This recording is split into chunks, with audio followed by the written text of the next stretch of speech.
Hello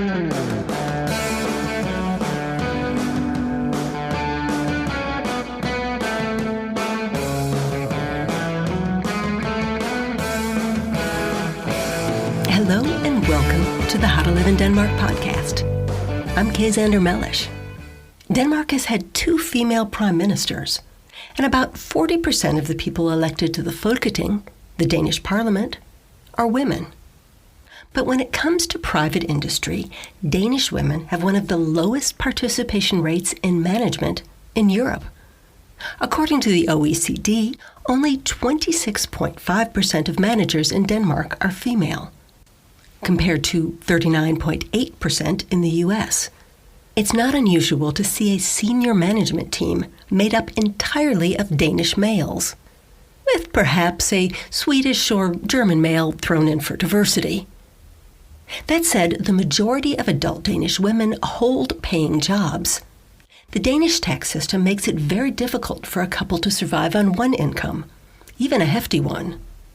For families with young children, the Danish way is for both parents to work full-time and put the kids in government-run daycare right after their first birthday.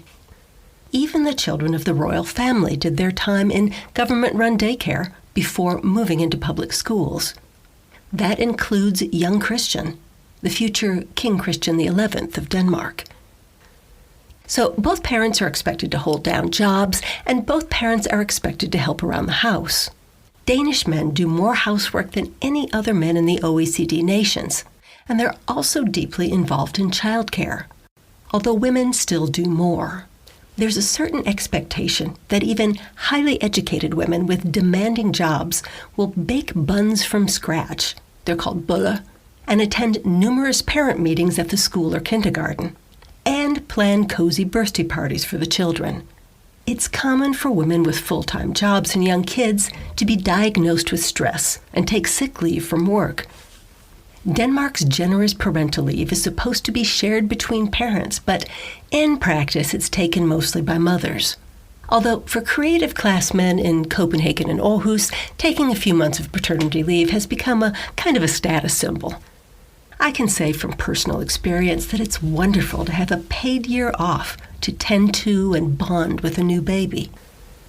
A vast industry has sprung up to help new parents enjoy their child's first few months. There's baby swimming, baby music, baby yoga, and even baby psalm singing at the local church. In addition, in Denmark, the municipalities set up mothers' groups, with 5 or 6 local mothers who have given birth at about the same time. They can share their various baby triumphs and troubles with other women experiencing similar milestones. Sometimes these groups click, and the mothers and children become lifelong friends. It's a nice feature. But the 1 year off work to spend with a newborn does interrupt women's career trajectories, particularly because many Danish women choose to have 2 or 3 children in their 20s and 30s, while their male counterparts are building business experience. How much of the gender differences in management is discrimination, and how much is personal choice? It's a difficult question to answer. Anyway, the blurring of traditional gender roles in Denmark has also eliminated traditional chivalry. If you're a woman dating a Danish man, don't expect flowers or gifts or to have him pick up the check for a romantic dinner. In fact, if you're interested in a Danish man, it's always a good idea to take the initiative yourself. Even in a non-dating environment, don't assume that a man will open doors for you or that a man will get up to let you have a seat on public transport when you've been standing, kind of uncomfortably swaying for a dozen stops or more. A Danish man knows you can stand on your own 2 feet. And that's the How to Live in Denmark podcast for this week. You can buy our books, How to Live in Denmark, How to Work in Denmark, and Working with Danes, Tips for Americans, on Amazon, Saxo, Google Play, and Apple Books. Also Barnes & Noble Nooks, just added that one. And you can follow all our content at howtoliveindenmark.com, or follow us on Twitter or Instagram at howtoliveinDK.